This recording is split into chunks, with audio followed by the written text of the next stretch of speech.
ಸ್ನೇಹಿತರೆ, ಚರಿತ್ರೆ ಮತ್ತೊಂದು ವಿಡಿಯೋಗೆ ನಿಮ್ಮೆಲ್ಲ ಪ್ರೀತಿಯ ಸ್ವಾಗತ. ಇಸ್ರೇಲ್ ಹಾಗೂ ಇರಾನ್ ನಡುವಿನ ಸಂಘರ್ಷದ ಲೆಕ್ಕಾಚಾರಗಳೆಲ್ಲ ತಲೆ ಕೆಳಗಾಗಿದೆ. ಕಾರಣ, ಈ ಯುದ್ಧಕ್ಕೆ ಈಗ ಅಮೆರಿಕದ ಅಧಿಕೃತ ಎಂಟ್ರಿ ಆಗಿದೆ. ಅಮೆರಿಕ ಯಾವ ರೀತಿ ಇರಾನ್ ಅಣುಘಟಕಗಳ ಮೇಲೆ ದಾಳಿ ಮಾಡ್ತು ಅನ್ನೋದು ನಿಮಗೆಲ್ಲ ಗೊತ್ತಿರಬಹುದು. ಈಗ ಅದು ಹಳೆ ವಿಚಾರ. ಹೊಸ ವಿಷಯ ಏನಪ್ಪಾ ಅಂದರೆ, ಇರಾನ್ ಬೆನ್ನಿಗೆ ಈಗ ಅಮೆರಿಕದ ಶತ್ರು ದೇಶಗಳು ನಿಂತ್ಕೊಂಡು ಬಿಟ್ಟಿದ್ದಾವೆ. ಅಮೆರಿಕ ಇರಾನ್ನ ಮೇಲೆ ದಾಳಿ ಮಾಡೋದಕ್ಕೆ ಪ್ರಮುಖ ಕಾರಣ ಇದ್ದಿದ್ದು ಅಣುಬಾಂಬ್. ಇರಾನ್ ನ್ಯೂಕ್ಲಿಯರ್ ಬಾಂಬ್ ತಯಾರು ಮಾಡಲೇಬಾರದು ಅನ್ನುವ ಕಾರಣಕ್ಕಾಗಿ ಅಮೆರಿಕ ಇರಾನ್ನ ನ್ಯೂಕ್ಲಿಯರ್ ಘಟಕಗಳ ಮೇಲೆ ದಾಳಿ ಮಾಡಿಯೇ ಬಿಡ್ತು. ಇದರ ಬೆನ್ನಲ್ಲೇ ರಷ್ಯಾ ನಾವು ಇರಾನ್ಗೆ ಅಣ್ವಸ್ತ್ರ ಕೊಡೋದಕ್ಕೆ ರೆಡಿ ಇದ್ದೇವೆ ಅಂತ ಹೇಳಿಬಿಟ್ಟಿದೆ. ರಷ್ಯಾದ ಈ ಹೇಳಿಕೆ ಈಗ ಜಗತ್ತಿನಲ್ಲಿ ಸಂಚಲನ ಮೂಡಿಸಿದೆ. ಅಣ್ವಸ್ತ್ರ ಸಮರಕ್ಕೆ ವೇದಿಕೆ ಸಿದ್ಧವಾಗಿದ್ಯಾ ಅನ್ನುವ ಅನುಮಾನಗಳು ಶುರುವಾಗಿದೆ. ಕೇವಲ ರಷ್ಯಾ ಮಾತ್ರವಲ್ಲ, ಅಮೆರಿಕದ ವಿರೋಧಿ ದೇಶಗಳು ಕೂಡ ಇರಾನ್ಗೆ ನ್ಯೂಕ್ಲಿಯರ್ ಸಿಡಿತಲೆಗಳನ್ನು ನೀಡೋದಕ್ಕೆ ಮುಂದೆ ಬಂದಿದ್ದಾವೆ ಅನ್ನುವ ಮಾಹಿತಿಗಳು ಬಹಿರಂಗಗೊಂಡಿದೆ. ಹೀಗೆ ಒಂದು ಕಡೆ ಇರಾನ್ಗೆ ನ್ಯೂಕ್ಲಿಯರ್ ಬೆಂಬಲ ಸಿಗ್ತಾ ಇದ್ರೆ, ಮತ್ತೊಂದು ಕಡೆಯಲ್ಲಿ ಇಸ್ರೇಲ್ ಇರಾನ್ನ ಮೇಲೆ ಅಷ್ಟೊಂದು ಪರ್ಟಿಕ್ಯುಲರ್ ಆಗಿ ದಾಳಿ ಮಾಡೋದಕ್ಕೆ ಕಾರಣ ಏನು, ಇದರ ಹಿಂದಿನ ರಹಸ್ಯ ಏನು ಅನ್ನೋದು ಬಯಲಾಗಿದೆ. ಇಸ್ರೇಲ್ ಎಂಥದ್ದೇ ದಾಳಿ ಮಾಡಿದ್ರು ಅದರ ಹಿಂದೆ ಮೊಸಾದ್ ಇದ್ದೇ ಇರುತ್ತೆ. ಇಲ್ಲೂ ಕೂಡ ಇರಾನ್ ದಾಳಿ ಹಿಂದಿನ master mind once again the one and only Mossad. ಅದರಲ್ಲೂ ಮೊಸಾದ್ನ ಲೇಡಿ ಕಿಲ್ಲರ್ ಒಬ್ಳು ಇರಾನ್ನ ಸರ್ವನಾಶದ ಮೂಲ. ಎಲ್ಲಿಂದಲೂ ಬಂದ ಈಕೆ ಇಸ್ಲಾಂ ಧರ್ಮಕ್ಕೆ ಮತಾಂತರಗೊಂಡು ನಂತರ ಇರಾನ್ನ ಉನ್ನತ ಅಧಿಕಾರಿಗಳ ಜೊತೆ ತುಂಬಾನೇ ಕ್ಲೋಸ್ ಆಗಿ ಇದ್ಲು. ಹೀಗೆ ಎಲ್ಲವನ್ನ ಪಕ್ಕಾ ಪ್ಲಾನ್ ಮಾಡಿದ್ದ ಲೇಡಿ ಮೊಸಾದ್ಗೆ ಯಾವ ಇನ್ಫಾರ್ಮೇಶನ್ ಬೇಕೋ ಅದೆಲ್ಲವನ್ನ ಕೊಟ್ಟಿದ್ಲು.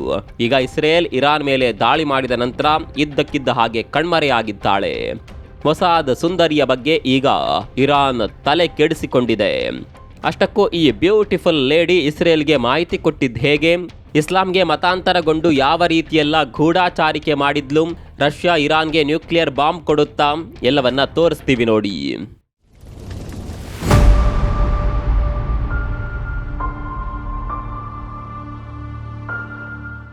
ಅಮೆರಿಕ ಯುದ್ಧರಂಗಕ್ಕೆ ಪ್ರವೇಶ ಮಾಡ್ತಾ ಇದ್ದಂತೆ ಎಲ್ಲವೂ ಮುಗೀತು ಅಂತ ಜಗತ್ತು ಅಂದ್ಕೊಂಡಿತ್ತು.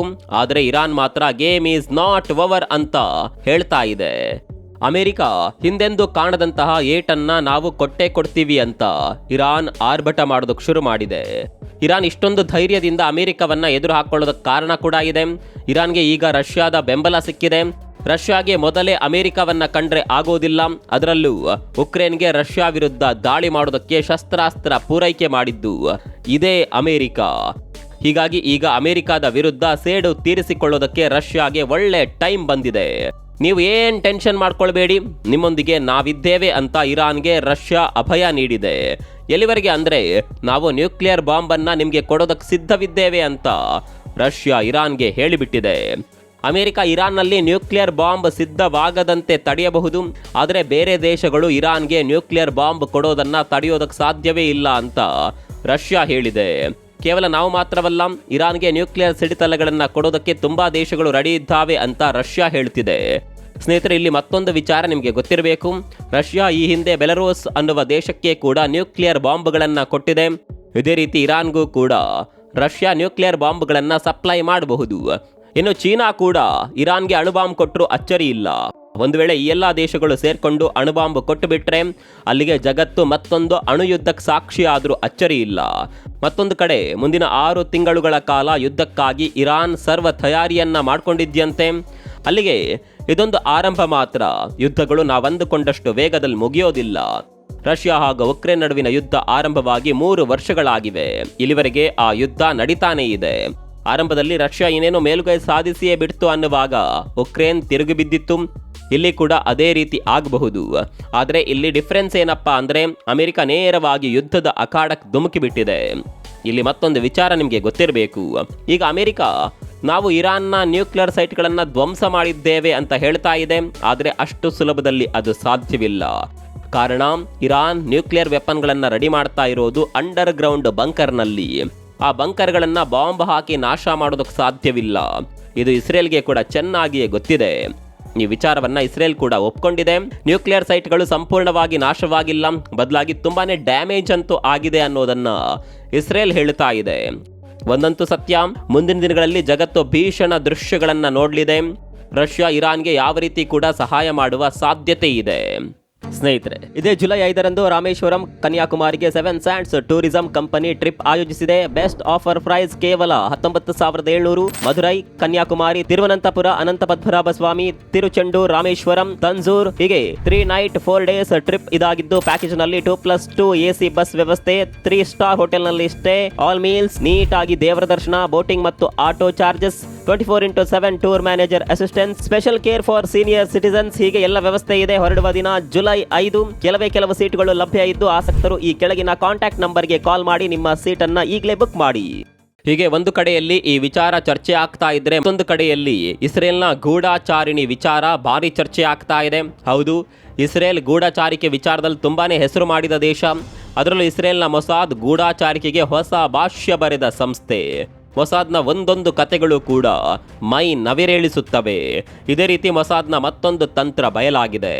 ಇಸ್ರೇಲ್ ಇರಾನ್ನ ಮೇಲೆ ಅಷ್ಟೊಂದು ನಿಖರವಾಗಿ ದಾಳಿ ಮಾಡಿದ್ದು ಹೇಗೆ ಅನ್ನೋದಕ್ಕೆ ಈಗ ಉತ್ತರ ಸಿಕ್ಕಿದೆ. ಆ ಉತ್ತರವೇ ಮೊಸಾದ್ ಸುಂದರಿ. ಹೌದು, 2 ವರ್ಷದ ಹಿಂದೆ ಇರಾನ್ಗೆ ಫ್ರಾನ್ಸ್ ಮೂಲದ ಮಹಿಳೆಯೊಬ್ಬಳು ಎಂಟ್ರಿ ಕೊಡ್ತಾಳೆ. ನೋಡೋದಕ್ಕೆ ತುಂಬಾನೇ ಸುಂದರವಾಗಿದ್ದ ಈಕೆಯ ಹೆಸರು ಕ್ಯಾಥ್ರೀನ್. ಇರಾನ್ಗೆ ಬಂದ ಈಕೆ ಶಿಯಾ ಇಸ್ಲಾಂ ಧರ್ಮಕ್ಕೆ ಮತಾಂತರವಾಗ್ತಾಳೆ. ಹೀಗೆ ಇಸ್ಲಾಂಗೆ ಮತಾಂತರವಾದ ಕ್ಯಾಥ್ರೀನ್ ಇರಾನ್ನ ಉನ್ನತ ಅಧಿಕಾರಿಗಳ ಕುಟುಂಬಕ್ಕೆ ಹತ್ತಿರವಾಗ್ತಾ ಹೋಗ್ತಾಳೆ. ಎಲ್ಲೂ ಕೂಡ ಯಾರಿಗೂ ಅನುಮಾನ ಬಾರದಂತೆ ಈಕೆ ವರ್ತನೆ ಮಾಡ್ತಾ ಇದ್ಲು. ಇಸ್ಲಾಂ ಧರ್ಮವನ್ನ ಚಾಚೂ ತಪ್ಪದೆ ಪಾಲಿಸ್ತಾ ಇದ್ಲು. ಅಲ್ಲಿಗೆ ಇರಾನ್ನ ಜನ ಈಕೆಯನ್ನ ಸಂಪೂರ್ಣವಾಗಿ ನಂಬಿಬಿಟ್ಟಿದ್ರು. ಇರಾನ್ ದೇಶವನ್ನ ಹಾಗೂ ಇಸ್ಲಾಂ ದೇಶವನ್ನ ತುಂಬಾನೇ ಇಷ್ಟಪಡುವಂತೆ ನಾಟಕ ಮಾಡ್ತಾ ಇದ್ಲು. ಖಮೇನಿ ಎಂತಹ ನಿರ್ಧಾರ ತೆಗೆದುಕೊಂಡ್ರು ಅದನ್ನ ಸಮರ್ಥಿಸಿಕೊಳ್ತಾ ಇದ್ಲು. ಈಕೆ ಇರಾನ್ ಪರವಾಗಿ ಲೇಖನಗಳನ್ನ ಕೂಡ ಬರಿತಾ ಇದ್ಲು. ಮುಂದೆ ಟಿವಿ ಮಾಧ್ಯಮಗಳಲ್ಲಿ ಕೂಡ ಕಾಣಿಸಿಕೊಳ್ಳೋದಕ್ಕೆ ಶುರು ಮಾಡ್ತಾಳೆ. ಹೀಗೆ ಇಡೀ ಇರಾನ್ನ ಜನಕ್ಕೆ ಈಕೆಯ ಮುಖ ಪರಿಚಯವಾಗುತ್ತೆ. ಮುಂದೆ ಸೇನೆಯ ಉನ್ನತ ಅಧಿಕಾರಿಗಳ ಪತ್ನಿಯ ಸ್ನೇಹವನ್ನ ಈಕೆ ಬೆಳೆಸ್ಕೊಳ್ತಾಳೆ. ಹೀಗೆ ಪತ್ನಿಯರ ಜೊತೆ ಕ್ಲೋಸ್ ಆದ ಈಕೆ ಮುಂದೆ ಅಧಿಕಾರಿಗಳ ಜೊತೆ ಕೂಡ ಕ್ಲೋಸ್ ಆಗ್ತಾಳೆ. ನೋಡೋದಕ್ಕೆ ತುಂಬಾನೇ ಸುಂದರವಾಗಿ ಇದ್ದಿದ್ರಿಂದ ಅಧಿಕಾರಿಗಳು ಕೂಡ ಸುಲಭದಲ್ಲೇ ಬುಟ್ಟಿಗೆ ಬೀಳ್ತಾ ಇದ್ರು. ಹೀಗೆ ಅಧಿಕಾರಿಗಳ ಜೊತೆ ಕ್ಲೋಸ್ ಆದ ನಂತರ ನಿಧಾನವಾಗಿ ತನಗೆ ಬೇಕಾದ ಮಾಹಿತಿಯನ್ನ ಕಲೆ ಹಾಕೋದಕ್ಕೆ ಶುರು ಮಾಡ್ತಾಳೆ. ಆದರೆ ಯಾರಿಗೂ ಕೂಡ ಈಕೆಯ ಮೇಲೆ ಸಣ್ಣದೊಂದು ಅನುಮಾನ ಕೂಡ ಬಂದಿರಲಿಲ್ಲ. ಸ್ನೇಹಿತರೆ, ಇಲ್ಲಿ ಒಂದು ವಿಚಾರ ನಿಮಗೆ ಗೊತ್ತಿರಬೇಕು. ಇಸ್ರೇಲ್ ಕಳೆದ 1 ತಿಂಗಳ ಅವಧಿಯಲ್ಲಿ ಇರಾನ್ನ 9ಕ್ಕೂ ಹೆಚ್ಚು ಟಾಪ್ ಕಮಾಂಡರ್ಗಳ ಕತೆ ಮುಗಿಸಿದೆ. ಅದು ಕೂಡ ಮಿಲಿಟರಿ ಅಧಿಕಾರಿಗಳ ಮನೆಯ ಮೇಲೆ ನಿಖರ ದಾಳಿ ಮಾಡಿದೆ. ಸ್ನೇಹಿತರೆ, ಇಸ್ರೇಲ್ ಸೇನೆಗೆ ಇರಾನ್ ಅಧಿಕಾರಿಗಳ ಮನೆಯ ಲೊಕೇಶನ್ ಕೊಟ್ಟಿದ್ದು ಇದೇ ಲೇಡಿ ಅನ್ನೋದು ಈಗ ಬಯಲಾಗಿದೆ.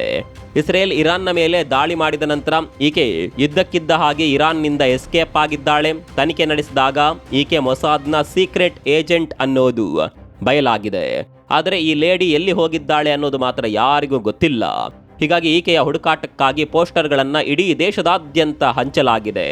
ಸಾಮಾಜಿಕ ಜಾಲತಾಣಗಳಲ್ಲಿ ಕೂಡ ಈಕೆಯ ಪತ್ತೆಗಾಗಿ ಪೋಸ್ಟರ್ಗಳನ್ನು ಹಂಚಲಾಗ್ತಾ ಇದೆ. ಮಾಹಿತಿ ನೀಡಿದವರಿಗೆ ಬಹುಮಾನವನ್ನ ಕೂಡ ಇರಾನ್ ಸರ್ಕಾರ ಘೋಷಣೆ ಮಾಡಿದೆ.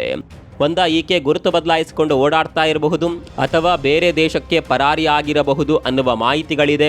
ಮೊಸಾದ್ ಯಾವ ರೀತಿಯಲ್ಲಿ ಕಾರ್ಯನಿರ್ವಹಿಸುತ್ತೆ ನೋಡಿ. ಇದೇ ಕಾರಣಕ್ಕನ್ಸುತ್ತೆ ಯುದ್ಧರಂಗದಲ್ಲಿ ಇಸ್ರೇಲ್ಗೆ ದೊಡ್ಡ ಪ್ರಮಾಣದಲ್ಲಿ ಯಶಸ್ಸು ಸಿಗೋದು. ಅದೇನೇ ಇರಲಿ, ಸದ್ಯದ ಮಟ್ಟಿಗೆ ಇಸ್ರೇಲ್ ಹಾಗೂ ಇರಾನ್ ನಡುವಿನ ಸಂಘರ್ಷ ದೊಡ್ಡ ಮಟ್ಟಿಗೆ ಹೋಗುವ ಸಾಧ್ಯತೆ ದಟ್ಟವಾಗ್ತಾ ಇದೆ. ಒಂದು ವೇಳೆ ರಷ್ಯಾ ಕೂಡ ಯುದ್ಧರಂಗಕ್ಕೆ ಎಂಟ್ರಿ ಕೊಟ್ಟು ಬಿಟ್ರೆ ಅಲ್ಲಿಗೆ ದೊಡ್ಡ ಪರಿಣಾಮ ಜಗತ್ತಿನ ಮೇಲೆ ಆಗುವ ಸಾಧ್ಯತೆ ಕೂಡ ಇದೆ. ಈ ಬಗ್ಗೆ ನಿಮ್ಗೆ ಏನನ್ಸುತ್ತೆ ಕಾಮೆಂಟ್ ಮಾಡಿ.